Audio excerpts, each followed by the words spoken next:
In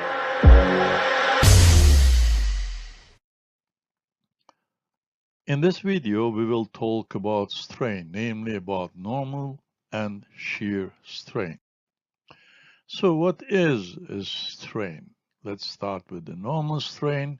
If you apply forces or moments to a body, they will cause deformations. So these deformations will be dimensional and shape changes, and they are quantified as strains. For example, let's take this rod. You have a rod AB, and if you apply an actual force to the rod, which has an initial length of L0, the point B, let's move to B prime, and we will have a new length L prime. The delta L is the change in the dimension. So how do you quantify this dimension? You take delta L divided by the initial length and call it epsilon. Well, you can also write L prime minus L0 over L0. Okay, that is the elongation or shortening of a line per unit length is called the normal strain. And it is also the average along this length. If you have the average strain, you can also calculate, for example, the strain in point A as we did for stresses. So if you take this value and if you calculate the limit value when B moves to A, then we will have epsilon A, that is not the average, that is the strain in point A. This value is the normal strain in point A. The value strain is dimensionless, so you have meter divided by meter and so on, and it is given dimensionless, or you can also give the strain value in percentage after multiplying it with 100. If your strain is positive, there is elongation. If your strain is negative, we have a shortening.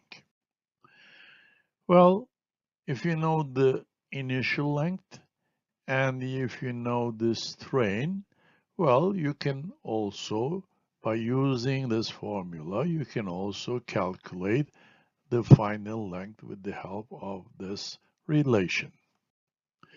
What about shear strain? Sometimes the dimensions will not change, only the angle between the two perpendicular lines in a deformed body can change. For example, if you have the line AC and the line AB, and you have, let's take the angle pi over 2, 90 degrees between these lines. So this angle may change due to stresses. Usually these are, as you can expect, shear stresses. Let's assume that theta has changed to theta prime. After a shear deformation, well, the new angle has become theta prime. How is it done? The lines BC and B and C are displaced. So how do you quantify the strain in point A? So you know the angle between the two lines at the beginning and at the end. So if you take the points B and C and move it towards A and calculate the limit value, you will find the change in the angle between the two lines, and this is defined as the strain. You see that the shear strain is actually an angle, but it is expressed in radians, not in degrees. So if that 90 degrees becomes smaller, that means the strain is positive. If your strain is negative, then you can understand that this angle is increasing. Let us discuss the strain components in Cartesian coordinates. We have normal strains and shear strains. You see, we have in the beginning, we have an element delta x, delta y, delta z, and the angles are all 90 degrees. So if we apply normal and shear stresses, you will have dimensional and shape changes. You see the new dimension of delta x is now 1 plus epsilon x times delta x, the same for delta y and delta z, and the new angles are given as with the help of the shear strain values. In summary, the new dimensions are like this, the new angles are like this. Normal strain causes dimensional changes and volume changes, and shear strain causes changes in the angles. So let's try to solve a couple problems. Well, the first one, we have a square-shaped plate. Well, this plate, well, it is shaped into this dashed shape.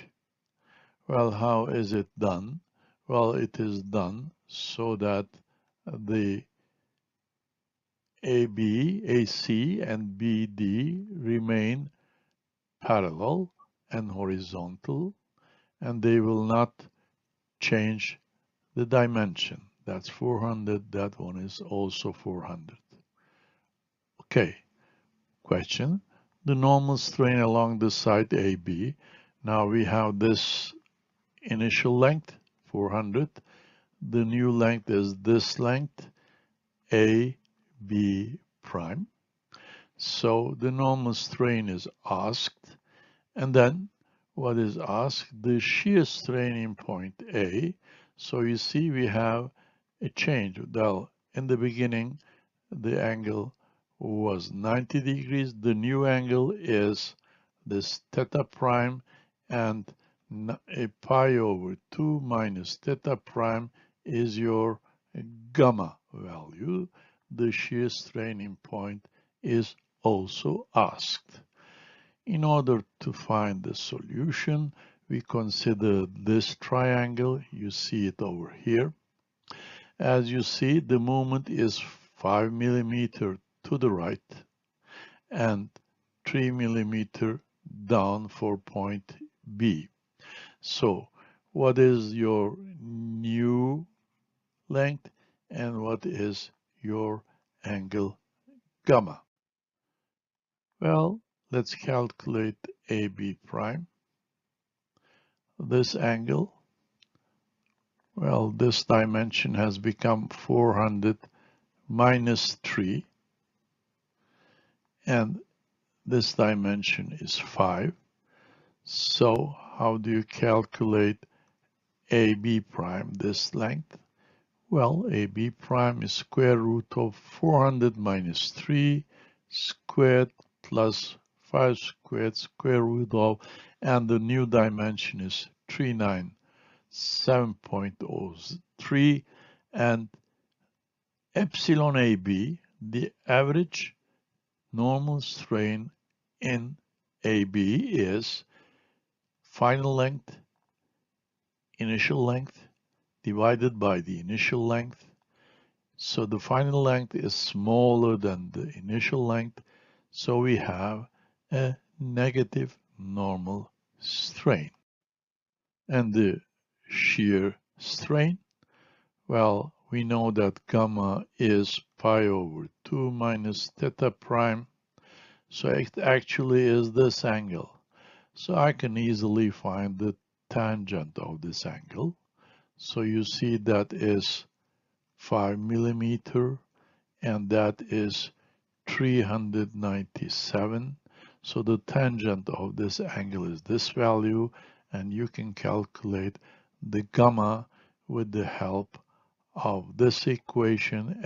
It is in radians, given as 0.01256. You can write it also in 1.2586 percentage, okay, percent.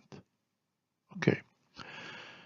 In this video, we have discussed what normal strain is, what shear strain is, and solved some simple problems. Thank you for listening.